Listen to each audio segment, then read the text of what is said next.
Hello friends, welcome to અમીશાઝ confectionery. આજે હું તમારી સાથે મિલ્કી બાર ચોકલેટની રેસીપી શેર કરવાની છું વિથ સ્ટ્રોબેરી ફ્લેવર. આપણે આજે ચોકલેટ બનાવીશું, એમાં આપણે સ્ટ્રોબેરીનું ફિલિંગ લીધેલું છે. આ રીતે તમે જોઈ શકો છો. તો ફ્રેન્ડ્સ, આશા છે કે તમને આ રેસીપી ખૂબ જ પસંદ આવવાની છે. તો ચાલો ફ્રેન્ડ્સ, આપણે મિલ્કી બાર ચોકલેટ બનાવવાનું શરૂ કરીએ. તો એના માટે સૌથી પહેલાં આપણને જોઈશે એક મિક્સી જાર, અને એમાં આપણે સૌથી પહેલાં લેવાનું છે 100 ગ્રામ મિલ્ક પાવડર. તેની સાથે આપણે લઈશું 40 ગ્રામ પાવડર શુગર. એની સાથે મેં અહીંયા 1 ટીસ્પૂન કોકોનટ ઓઇલ લીધેલું છે, જેનાથી આપણી ચોકલેટમાં સરસ શાઇન આવશે. પછી આપણે એડ કરીશું વેનીલા એસેન્સ. તે ખાલી આપણે 2 ડ્રોપ જ એડ કરવાનું છે. વધારે એસેન્સ આવી જશે તો આપણી ચોકલેટનો ટેસ્ટ સારો નહીં લાગે. એટલે એ વાતનું તમારે ખાસ ધ્યાન રાખવાનું કે હંમેશા એસેન્સ એકદમ ઓછું નાખવાનું. હવે આને આપણે સરસ મિક્સ કરી દેવાનું છે, બ્લેન્ડ કરી દઈશું, જેથી એક સ્મૂથ પેસ્ટ બનીને રેડી થાય. તો ફ્રેન્ડ્સ, આપણું મિક્સચર એકદમ પરફેક્ટ બનીને રેડી થઈ ગયું છે. તમે કન્સિસ્ટન્સી જોઈ શકો છો.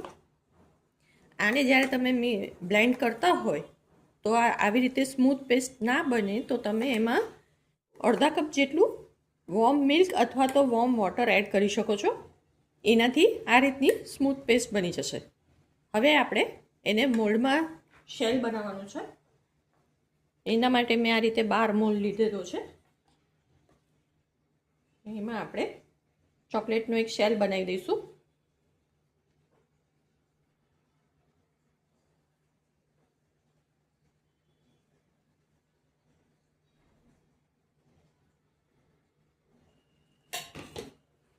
એને 2 થી 3 મિનિટ માટે આ રીતે ટેપ કરી દઈશું. હવે આને આપણે ફ્રીઝમાં અડધો કલાક માટે સેટ થવા મૂકી દઈશું. તો ફ્રેન્ડ્સ, આપણી ચોકલેટ સેટ થાય છે ત્યાં સુધી આપણે એનું સ્ટફિંગ બનાવવાનું છે, ફિલિંગ બનાવવાનું છે. તો એના માટે મેં પેન લીધેલું છે.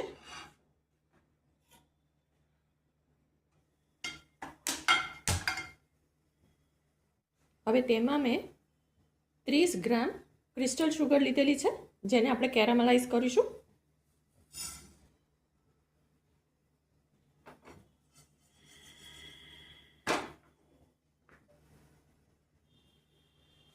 પેનને આપણે થોડી થોડી વારે આવી રીતે હલાવતા રહેવાનું છે, જેથી કરીને શુગર મેલ્ટ જલ્દી થઈ જશે. તમે જોઈ શકો છો કે આપણી શુગર મેલ્ટ થવાની શરૂ થઈ ગઈ છે.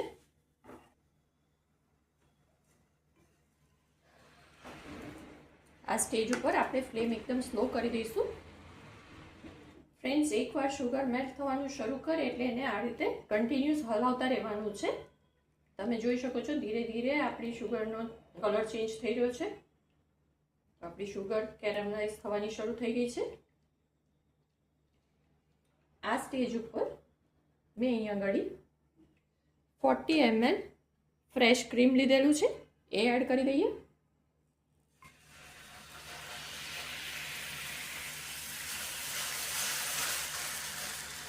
એની સાથે હાફ ટેબલ સ્પૂન બટર લીધેલું છે, એ પણ એડ કરી દઈએ.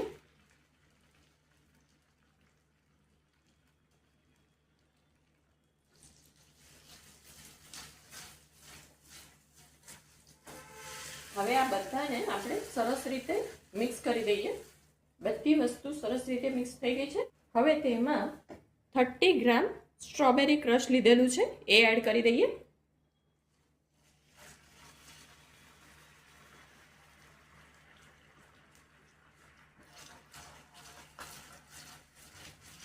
બધું સરસ રીતે આપણે મિક્સ કરી દઈશું.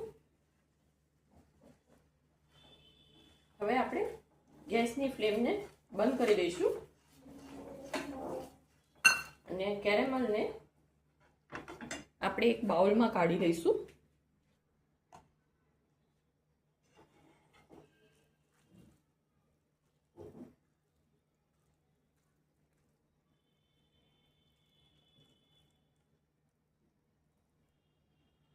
હવે આને આપણે ઠંડો થવા દઈશું, પછી આપણે ચોકલેટમાં ફિલિંગ કરશું. તો ફ્રેન્ડ્સ, આપણો શેલ બનીને રેડી થઈ ગયો છે. હવે એમાં આપણે જે સ્ટ્રોબેરીનું ફિલિંગ બનાવ્યું છે એ અંદર આપણે ફિલ કરી દઈશું. આપણું ફિલિંગ સરસ રૂમ ટેમ્પરેચર પર આવી ગયું છે. હવે તેને આપણે આ શેલમાં ફિલ કરી દઈએ.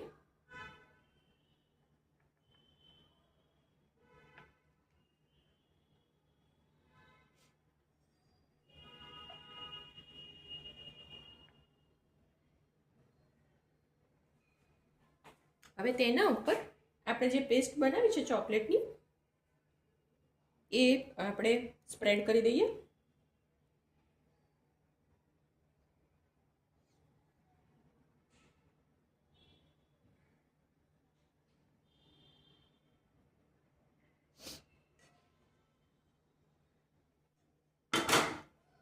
હવે એને આપણે ટેપ કરી દઈશું અને ફ્રીઝમાં એને 15 થી 20 મિનિટ માટે સેટ થવા મૂકીશું.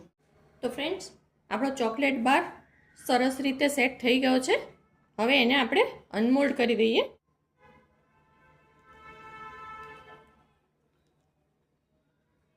તમે જુઓ છો કે બાર આપણો સરસ રીતે સેટ થઈ ગયો છે, એટલે પરફેક્ટલી અનમોલ્ડ થાય છે.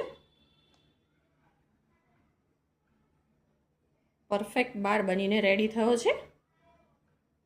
હવે જે અહીંયા એક્સ્ટ્રા છે એને આપણે કાતરથી કટ કરી દઈશું.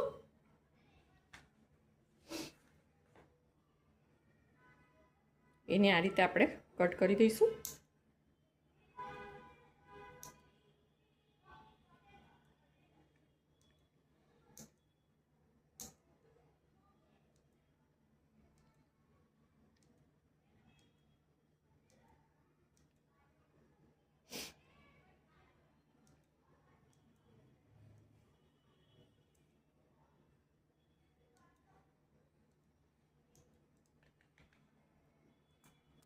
તો ફ્રેન્ડ્સ, આપણું મિલ્કી બાર બનીને રેડી છે.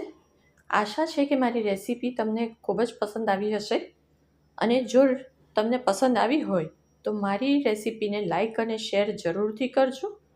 અને જો મારી ચેનલને સબસ્ક્રાઈબ ના કરી હોય તો તે કરવાનું પણ ભૂલતા નહીં. આપણે અંદરનું ફિલિંગ પણ જોઈ લઈએ કેટલું પરફેક્ટ આપણું ફિલિંગ છે. તો ફ્રેન્ડ્સ, તમે આ રેસીપી જરૂરથી ટ્રાય કરજો. અને મને આશા છે કે તમે જો આ રેસીપી એકવાર બનાવીને તમારા બાળકોને તમે ટેસ્ટ કરાવી તો વારંવાર તમારા બાળકો તમારી પાસે આ ચોકલેટની ડિમાન્ડ કરશે. તો friends, thank you for watching.